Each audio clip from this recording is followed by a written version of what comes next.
We all know that little icon, 2 crisscrossing arrows or the word shuffle, that mixes up our music. But where did shuffle come from? How did it evolve?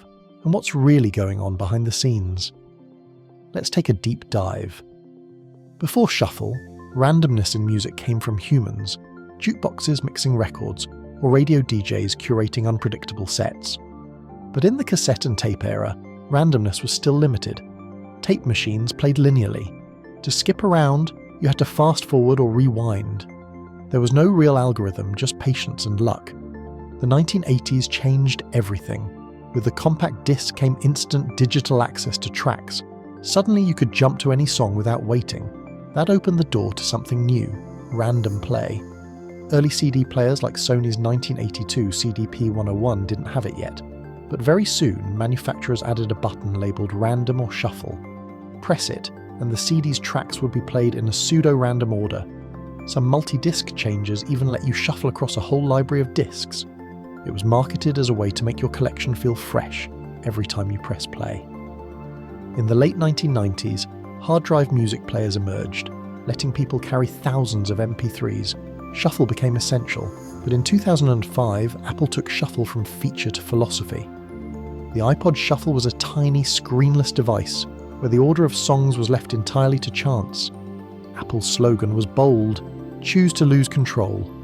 It wasn't just a function anymore, it was a cultural statement.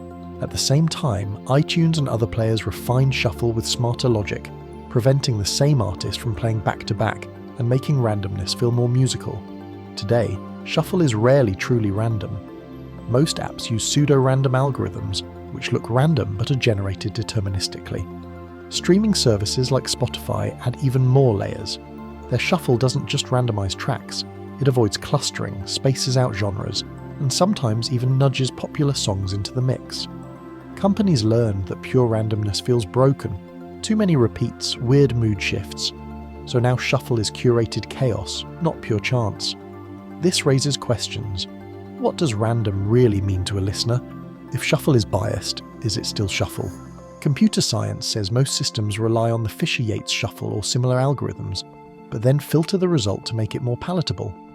Meanwhile, artists have pushed back. Many albums are designed to be heard in order, from first track to last. Some, like Adele, have even asked streaming services to disable automatic shuffle on their records, so fans hear the intended journey. Shuffle changes not just playback, but the meaning of music. In the end, shuffle has changed how we experience music. It helped turn libraries into surprise machines, resurfacing forgotten songs and delivering unexpected favourites. But it also fragmented the album experience, reinforcing a culture of playlists over complete works.